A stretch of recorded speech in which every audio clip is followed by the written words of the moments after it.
Eh bien, bonjour tout le monde, on se retrouve pour une toute nouvelle vidéo sur No Limits 2 et on se retrouve sur la map de la semaine dernière parce que la semaine dernière on n'avait pas fait les deux parcours de ce coaster là-bas.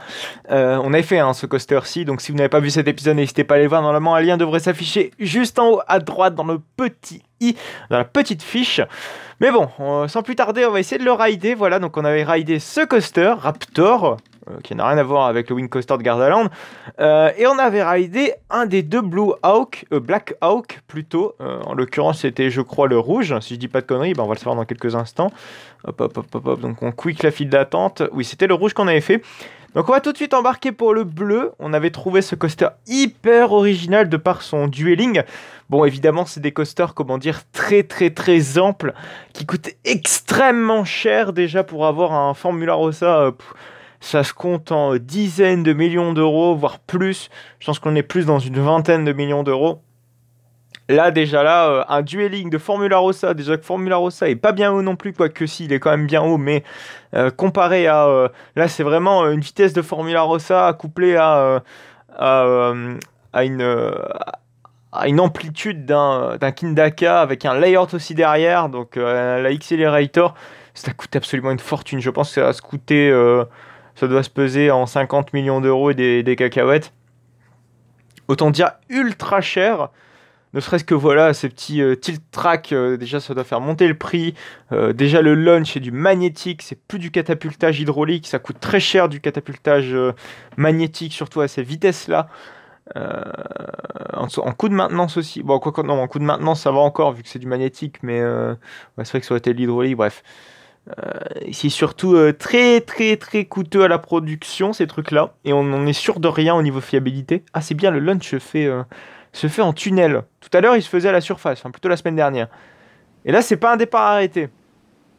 Et ce que j'adore dans ce coaster, c'est cet effet dueling qui est super bien fait. Là on le voit pas trop sur le layout bleu, mais sur le layout rouge on le voyait très très bien, en tout cas pour ce début de layout. Je juge sans avoir vu la suite du layout. C'est moi, j'ai vu un petit trim. Je pense que c'est moi. Ah bah il est là le trim. Ah non, j'ai l'impression que c'est un boost. Oh là là là là là là, il nous booste encore. Il nous booste encore alors qu'on n'a même pas terminé le layout.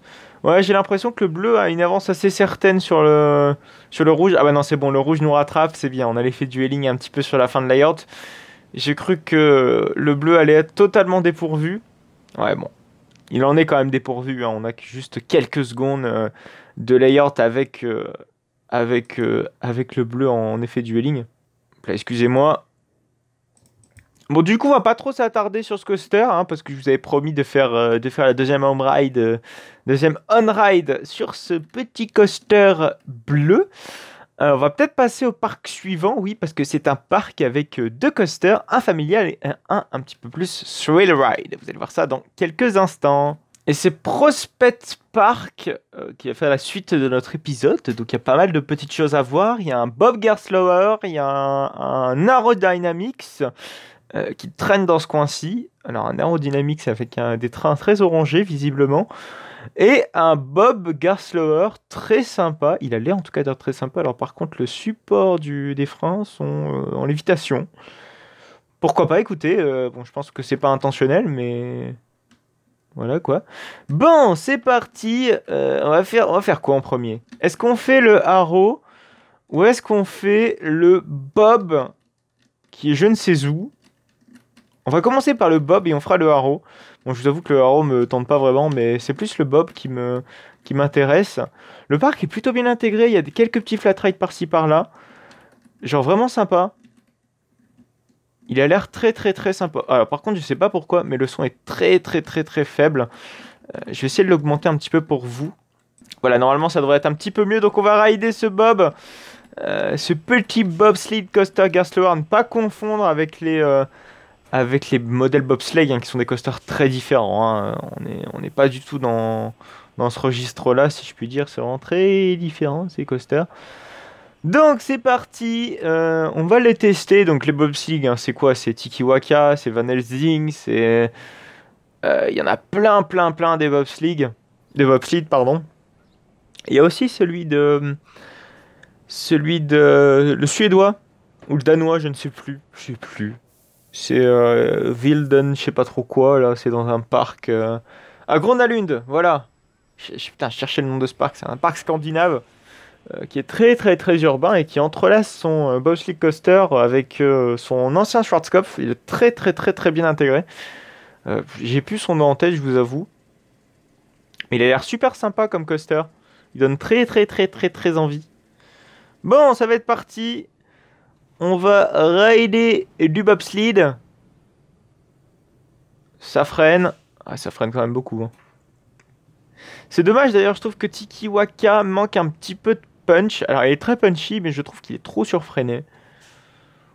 Voilà, il y a trop de coups de frein et je sais pas. Je pense qu'il manque un petit coup de folie, notamment au début de la yacht. En fin de la yacht, c'est pas trop mal, mais en début de la yacht, c'est un peu poussif. Non, c'est plus en milieu de la yacht où ouais, c'est sympa. Mais en toute fin et en tout début, c'est moyen. Ça manque un petit peu de folie, notre ami Tikiwaka. Comparé à Van Helsing où là c'est pa. Ça y va quoi. C'est très punchy.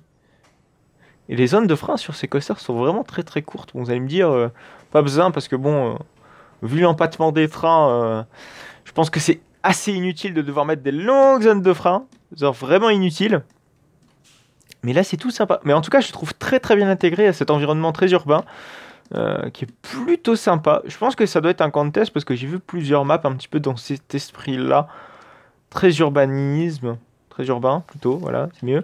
Donc, du coup, on va tester ce Arrow qui a tout l'air d'un coaster chinois finalement. Vous savez, les Golden Horse dégueulasses qui ont des layouts assez hasardeux.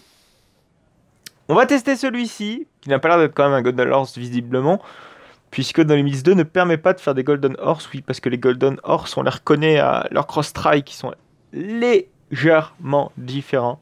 On les reconnaît à leur cross-strike qui sont légèrement différents. Bon, c'est parti pour le lift qui va être, ma foi, assez long. Ça, c'est une constante chez les lifts des anciennes générations Vekoma et des Arrow Dynamics. C'est des lifts extrêmement longs. Python, on a encore un long témoignage. Malgré son retract, je sais pas pourquoi ils ne peuvent pas accélérer la vitesse du lift. Peut-être pourquoi ne pas accélérer la vitesse du lift en milieu de lift et après à la fin le ralentir. Pourquoi ne pas le faire? Parce que si c'est une question pour pas que ça arrive trop vite sur le layout, ce qui est compréhensible, hein, parce que ne serait-ce que 2-3 km/h de plus, ça peut faire très très mal à vos cervicales qui en souffrent déjà beaucoup avec ces coasters. Donc pourquoi ne pas, ne pas trouver cette solution pour pouvoir essayer d'accélérer un petit peu le débit de ces coasters qui sont pas non plus exceptionnels. Ah oui, c'est Coastal Layout. Ah ouais, je pensais pas que c'était si faiblard. Ouais non, bon, esthétiquement il en jette, mais il est très pauvre en layout, c'est dommage. Il y a qu'un loop de corkscrew. Bon, vous allez me dire, c'est une constante hein, chez ce genre de constructeur, de mettre des layouts assez peu recherchés, soyons clairs. Hein. Arrow, c'était des éléments préfabriqués. C'est-à-dire des loops ouais, préfabriqués avec le même diamètre.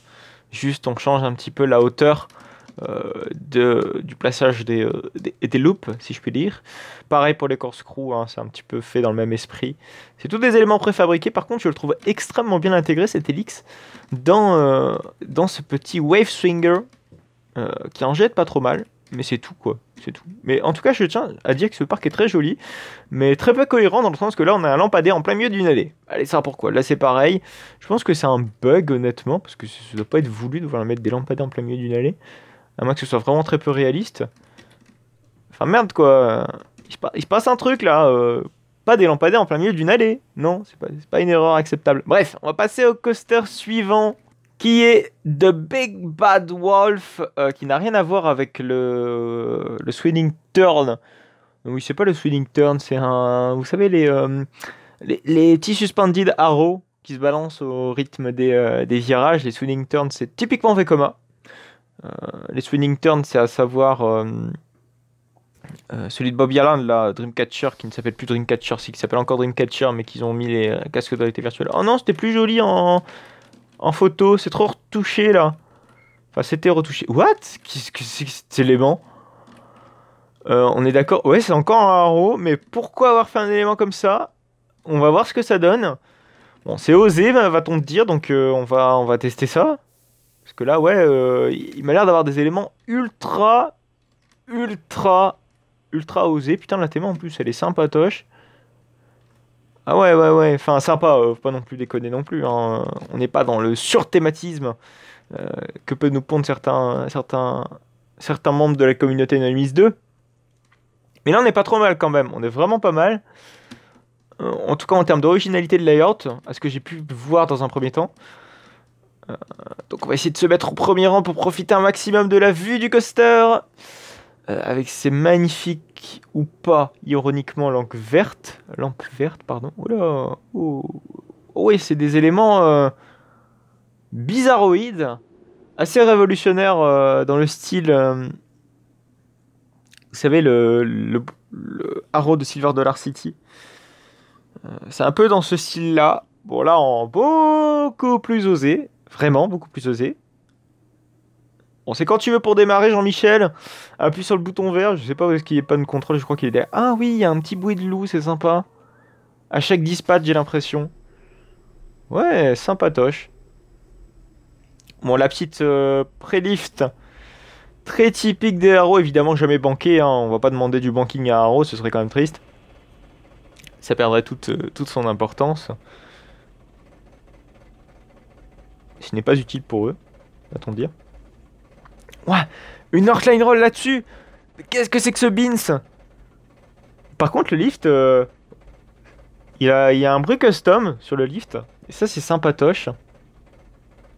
Bon, on arrive quasiment en haut du coaster. On va pouvoir admirer la magnifique drop qui m'a l'air vachement étrange.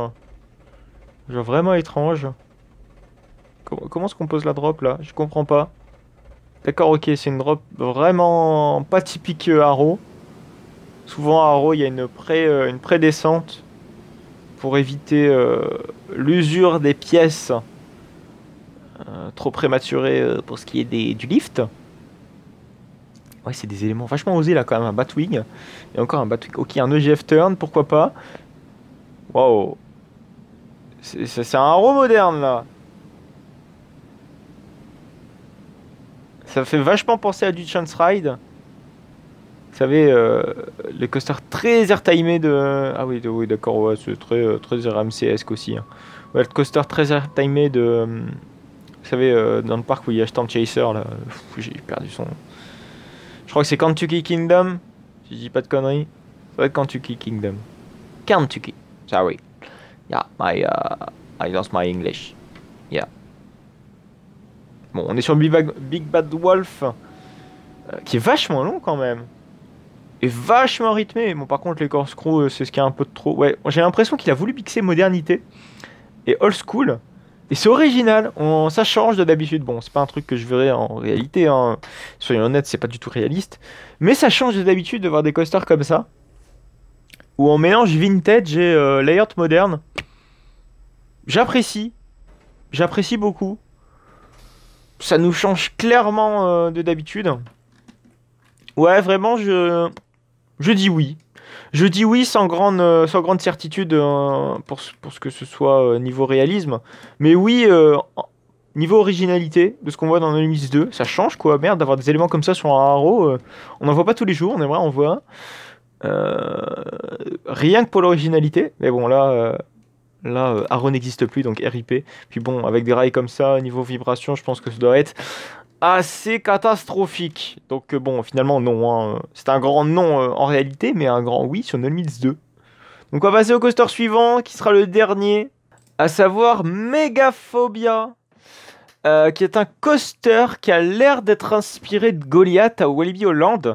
En tout cas, c'est ce qui est écrit dans sa description. Par contre, c'est hyper pixelisé là quand même comme template.